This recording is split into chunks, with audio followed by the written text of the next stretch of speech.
राधे राधे। भाग 1। वही दर्द बार बार क्यों लौटता है। अर्जुन। हे माधव, मेरा मन आज बहुत भारी है। मैंने जीवन में कभी किसी का बुरा नहीं चाहा, फिर भी कभी अपने धोखा दे जाते हैं तो कभी विश्वास टूट जाता है। कभी जिनके लिए सब कुछ किया है वही मुझे अकेला छोड़ देते हैं। मैं जब भी सोचता हूँ कि अब सब कुछ ठीक हो जाएगा, लेकिन कुछ समय बाद वही दर्द किसी नए इंसान, किसी नए रिश्ते या किसी नई परिस्थिति के रूप में फिर सामने आ जाता है। श्री कृष्ण, हे श्री कृष्ण, आखिर मेरी जिंदगी में बार बार वही दर्द क्यों लौट कर आ रहा है। श्री कृष्ण कहते हैं कि हे अर्जुन, पहले मेरे प्रश्न का तुम्हें उत्तर देना होगा। यदि कोई विद्यार्थी एक ही पाठ को बार बार समझने से मना कर दे तो क्या उसका गुरु उसे अगली परीक्षा में भेज देगा? अर्जुन, नहीं। जब तक वह पाठ नहीं सीखेगा वह बार बार उसी परीक्षा से गुजरेगा। जीवन भी ऐसा ही है। परमात्मा तुम्हें दंड देने के लिए एक जैसा दर्द बार बार नहीं भेजते हैं तुम्हारी जिंदगी में। जीवन उसी सीख को दोहराता है जिसे तुम्हारी आत्मा अभी तक पूरी तरह समझ नहीं पाई है। इसीलिए लोग बदल जाते हैं, परिस्थितियां बदल जाती हैं, लेकिन यदि सीख अधूरी रह जाए तो दर्द नया चेहरा पहनकर तुम्हारी जिंदगी में वापस लौट आता है।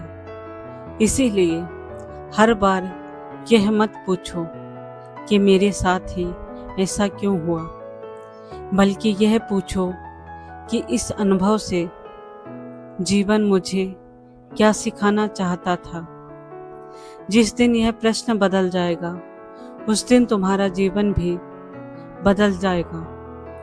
उस दिन तुम्हारा जीवन भी बदलने लग जाएगा। भाग 2।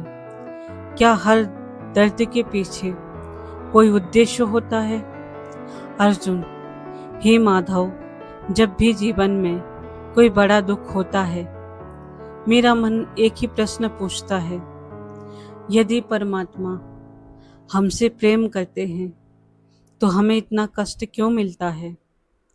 क्या हर दर्द केवल दुख के लिए आता है या उसके पीछे भी कोई उद्देश्य छिपा होता है? श्री कृष्ण कहते हैं अर्जुन से, क्या तुमने कभी एक कुम्हार को मिट्टी का घड़ा बनाते देखा है? वह पहले मिट्टी को गूंथता है और फिर उसे बार बार थपथपाता है, चाक पर घुमाता है और अंत में आग में पकाता है। यदि मिट्टी बोल सकती तो कहती कि तुम मुझे इतना कष्ट क्यों दे रहे हो, लेकिन वही कष्ट उसे एक मजबूत सुंदर घड़ा बना देता है। ठीक जीवन भी ऐसा ही है। कुछ दर्द तुम्हें तोड़ने नहीं, तुम्हें गढ़ने के लिए आते हैं। जिस इंसान ने कभी कठिनाई नहीं देखी वह दूसरों के आंसू भी नहीं समझ पाता है। इसीलिए हर दर्द के पीछे एक उद्देश्य छिपा होता है परमात्मा का, तुम्हें पहले से ही अधिक धैर्यवान, समझदार और मजबूत बनाना। याद रखो अर्जुन, याद रखो, परमात्मा कभी बिना कारण किसी को भी दर्द नहीं देते हैं। हर परीक्षा के पीछे एक नई शक्ति छिपी होती है। भाग 3। सही इंसान की पहचान कैसे करें? अर्जुन, हे केशव, संसार में हर व्यक्ति अच्छा बनकर हमारे सामने आता है। कोई मीठी बातें करता है, कोई साथ निभाने का वचन देता है। फिर हम सही और गलत इंसान की पहचान कैसे करें? श्री कृष्ण कहते हैं कि हे अर्जुन, क्या तुमने कभी फल से लदे हुए वृक्ष को देखा है? श्री कृष्ण अर्जुन से कहते हैं कि हे अर्जुन, क्या तुमने फल से लदे हुए वृक्ष को यानी पेड़ को कभी देखा है? वह कभी यह घोषणा नहीं करता कि मैं महान हूं। वह केवल फल देता है और झुक जाता है। इसी प्रकार सच्चा मनुष्य अपने शब्दों से नहीं, अपने कर्मों से पहचाना जाता है। जो व्यक्ति केवल सुख में साथ रहे, उसकी परीक्षा अभी भी अधूरी है। लेकिन जो तुम्हारे कठिन समय में भी तुम्हारा साथ न छोड़े, वही तुम्हारा अपना है। याद रखो, जो व्यक्ति हर समय दूसरों की बुराई करता है, एक दिन वह तुम्हारी भी बुराई करेगा। और जो व्यक्ति बिना स्वार्थ के तुम्हारी उन्नति देखकर प्रसन्न हो, वह तुम्हारे जीवन का एक सच्चा साथी है। इसीलिए चेहरा नहीं, चरित्र देखो, बातें नहीं, व्यवहार देखो। दोस्तों, जब मैं वीडियो रिकॉर्ड करती हूँ तो मेरे थॉट चक्र में थोड़ी प्रॉब्लम होती है, तो जो मेरी वॉइस है वो थोड़ी सी माइनस प्लस हो जाती है, डिस्टर्ब। तो प्लीज़ इसके लिए मैं सॉरी बोलती हूँ दिल से। मैं पूरी कोशिश करती हूँ कि वीडियो एकदम क्लियर हो, पर हो जाता है ऐसा।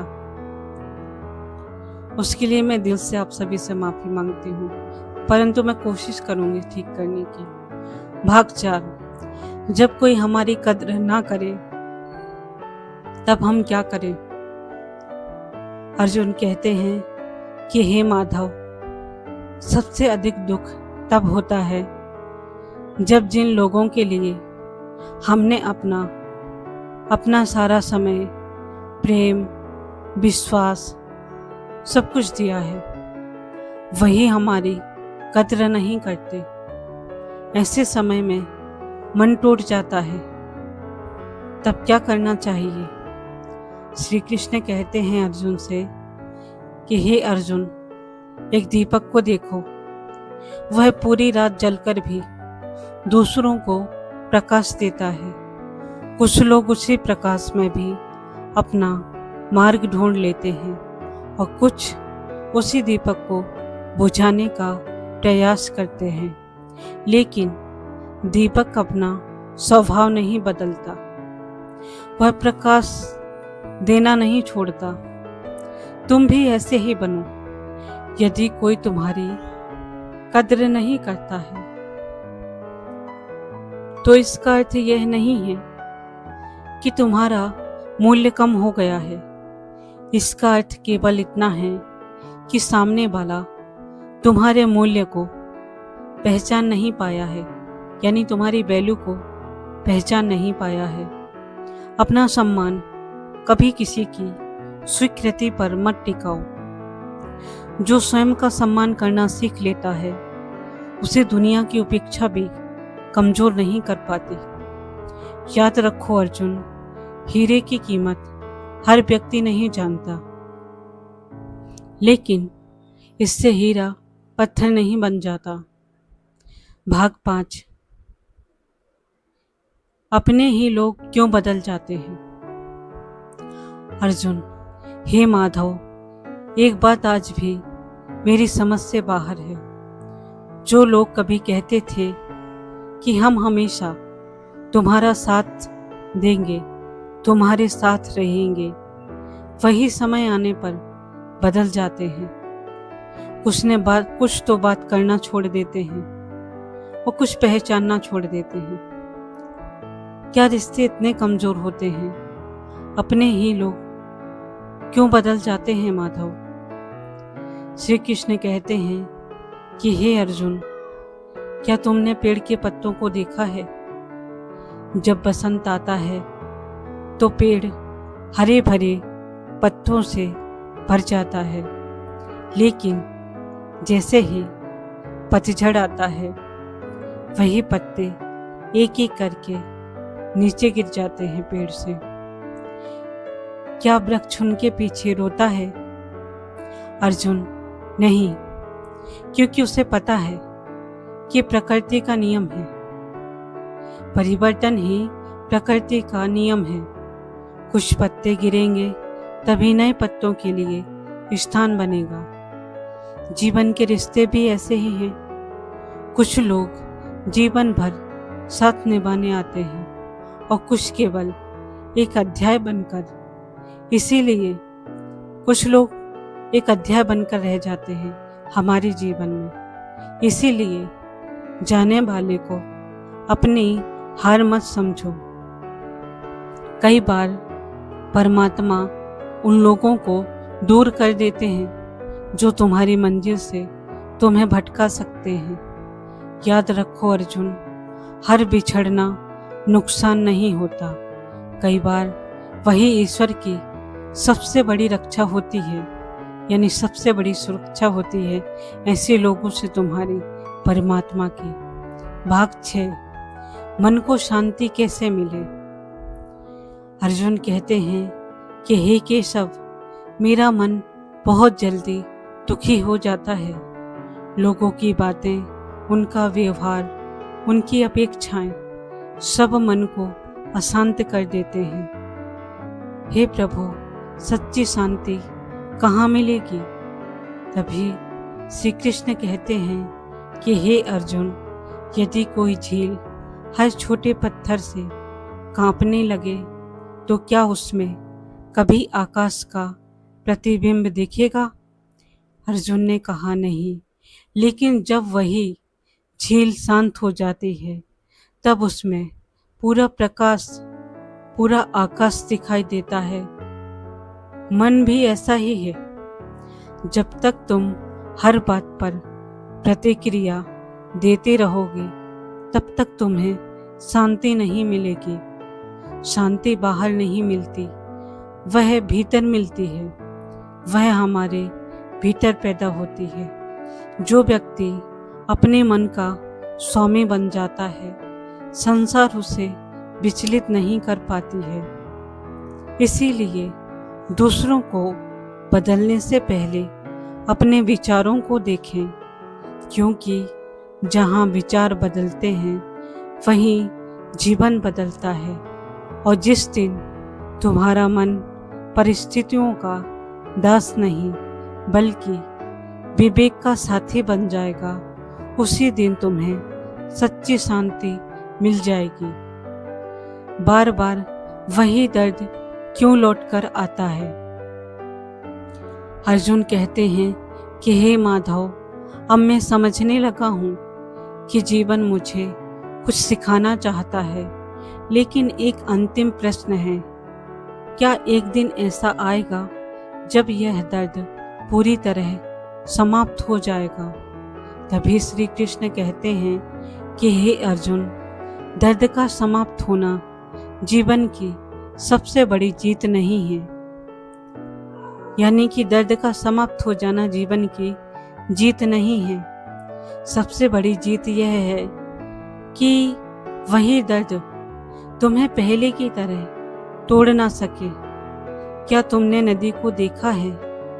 उसके मार्ग में कितनी ही चट्टानें आती हैं। यदि नदी हर चट्टान से लड़ने लगे तो क्या वह कभी समुद्र तक पहुंचेगी? अर्जुन, नहीं। लेकिन नदी रुकती नहीं है, वह अपना मार्ग बदल लेती है और अंततः समुद्र तक पहुंच जाती है। इसीलिए जीवन भी यही सिखाता है। बुद्धिमान वह नहीं जिसे कभी दुख ना मिले। बुद्धिमान वह है जो हर दुख से एक नई सीख लेकर आए और आगे बढ़ जाए। इसीलिए जब अगली बार जीवन तुम्हारे सामने कोई कठिन परिस्थिति लेके आए तो घबराना मत। स्वयं से पूछना और प्रभु से पूछना, अपनी अंतरात्मा से पूछना कि इस बार आप मुझे क्या सिखाना चाहते हैं। यह प्रश्न जीवन की दिशा बदल देगा। श्री कृष्ण अर्जुन से कहते हैं कि याद रखो कि हे अर्जुन, याद रखो, जीवन का उद्देश्य दुख से भागना नहीं, बल्कि उससे सीखकर स्वयं को पहचानना है। जो अपने मन को जीत लेता है वह संसार की सबसे बड़ी लड़ाई जीत लेता है। यदि आज श्री कृष्ण का यह संवाद, यदि आपको श्री कृष्ण का और अर्जुन का यह संवाद आपके हृदय को छू गया हो, तो इस वीडियो को उन लोगों तक अवश्य पहुंचाइए जो जीवन के किसी दर्द, तनाव, निराशा से गुजर रहे हों। हो सकता है यह संदेश उनके जीवन की आशा की एक नई किरण बन जाए। आप सुन रहे हैं लाइफ अवेकनिंग, जहां विचार बदलते हैं वहीं जीवन बदलता है। राधे राधे।